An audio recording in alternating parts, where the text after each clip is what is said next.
c'est ça l'activité. Mais la minute peut-être la carte ici et puis en plein cœur de la ici quoi. Donc musique à la carte gare.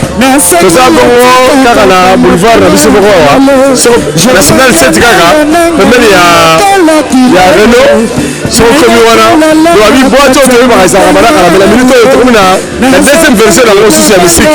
Donc abi la minute ma commencer à se connaître la carte film de la carte États-Unis la carte bien. Alors laisse la film. Malobi Zaburo restaurant, bar, louge. Donc c'est la lumière de JVC. La lumière de JVC, une occasion n'est pas manquée. Soit l'union, au monde, la rate à mon la même fois, ça tire de la guerre. Je m'en vivra. Faut la rate à louge. En portugais, ça veut dire c'est la lumière. Donc, la rate à JVC, bah, aussi, c'est que Bissau, au Nicolas, ça, Kotoyo. Et ça, le restaurant, ils ont pendant 14 heures. Au lieu, c'est pas le restaurant, au menu, au lia, la plus abordable.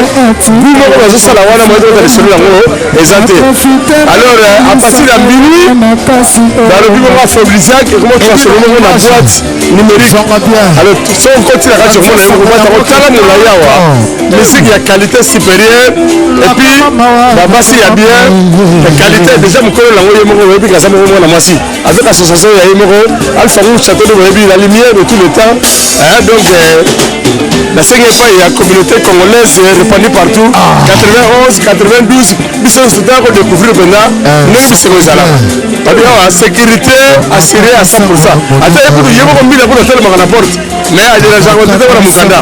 Mais là, on a rapport à lui, au boulot, et ça l'a été. Alors, net le film aux États-Unis, comme on l'a dit, il y a JVC. États-Unis, comme on l'a dit, 91, avec l'homme au parole secret, Alpha Rouge, Château de Wébi.